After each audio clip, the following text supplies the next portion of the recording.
بسم اللہ الرحمن الرحیم۔ شروع اللہ کے نام سے جو بڑا مہربان نہایت رحم والا ہے۔ پیارے دوستو، آج کی ہماری کہانی دو بائی اور قبرستان کے ایک فقیر پر مشتمل ہے۔ آئیے بڑھتے ہیں کہانی کی جانب۔ ایک دن عرب کے ایک بادشاہ کا دربار لگا ہوا تھا۔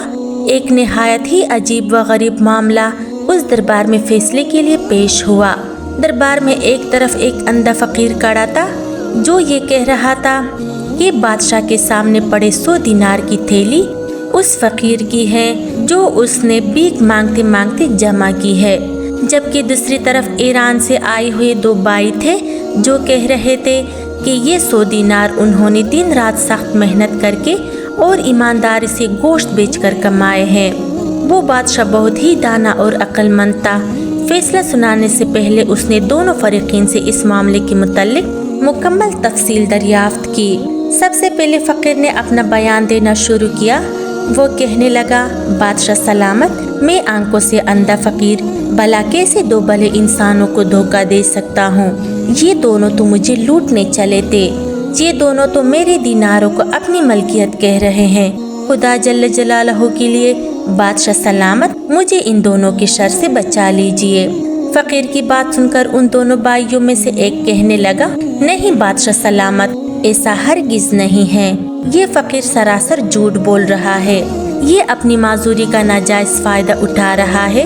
ہم دونوں بھائی بھی بالکل اسی طرح اس کے دھوکے میں آ گئے۔ یہ دینار ہم دونوں کے ہیں اور ہم یہ دینار اپنے ساتھ شہر لے جا رہے تھے۔ اور پھر اس نے اپنا سارا واقعہ بیان کرنا شروع کر دیا۔ وہ کہنے لگا، بادشاہ سلامت، ہم دونوں بھائی ایران کے شہر میں رہتے ہیں۔ ہم دونوں بھائیوں میں بڑا ہی اتفاق اور پیار و محبت ہے۔ ہم دونوں ہر کام مل جل کر کرتے ہیں، لیکن ہمارے حالات دن بدن خراب ہوتے جا رہے تھے۔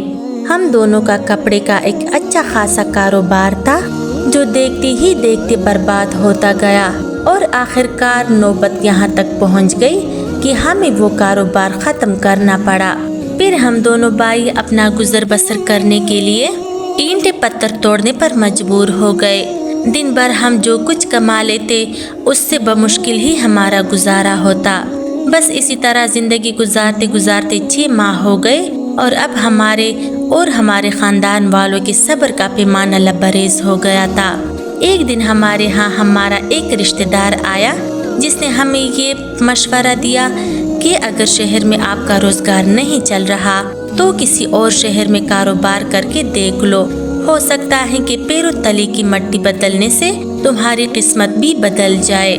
اس کی بات ہمیں بالکل ٹھیک لگی، اور پھر کچھ زمینیں جو ہماری ملکیت میں تھی ہم نے اسے فروخت کر کے کچھ رقم اپنے ساتھ لے جانے کو رکھی، اور باقی جو رقم بچی وہ اپنے بیوی بچوں کو دے دی تاکہ وہ ہمارے لوٹنے تک اسی سے اپنا گزر بسر کر سکے۔ ہم دونوں نے عرب جانے کا فیصلہ کیا۔ ہم جس شہر میں آئے، ہم نے یہ سنا تھا کہ یہاں ایک نہایت ہی نیک دل بادشاہ حکومت کرتا ہے، اور اس کی سرپرستی میں ملک کا نظام بہت بہتر چل رہا ہے۔ ہم دونوں بھائیوں نے مل جل کر اس شہر میں قصاب کا کام شروع کر دیا اور گوشت بیچنے لگے۔ خدا جل جلالہ نے ہمارے کاروبار میں بہت برکت ڈالی، اور پھر چند ہی دنوں میں ہمارے حالات بہت بہتر ہو گئے۔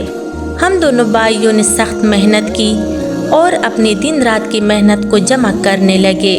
ہم دونوں کو اچھا کماتے ہوئے بہت لمبا عرصہ ہو گیا تھا، لہٰذا ہم نے سوچا کہ کیوں نہ گھر چلے اور اپنے گھر والوں کو اپنی جمع پونجی سونپ کر آئے اور ان سے ملاقات بھی ہو جائے گی۔ بس یہی سوچ کر ہم نے اپنے سفر کا سامان باندھا، اور 100 دینار جو ہم نے گوشت فروخت کر کے جمع کیے تھے ایک تھیلی میں ڈال کر اپنے سفر پر روانہ ہو گئے۔ ہم اپنے سفر پر روانہ تھے کہ شہر کے بیچ ایک وسیع قبرستان کے پاس سے ہمارا گزر ہوا۔ ہم وہاں سواری کے انتظار میں کھڑے ہو گئے، اور پھر ہم نے وہاں ایک فقیر کی آواز سنی۔ یہ فقیر بہت ہی عجیب و غریب صدا لگا رہا تھا۔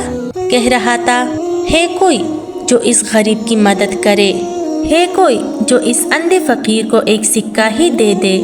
میں بس اپنے ہاتھ پر ایک سکہ رکھ کر دیکھنا چاہتا ہوں۔ ہائے میری قسمت، میں جب تندرست تھا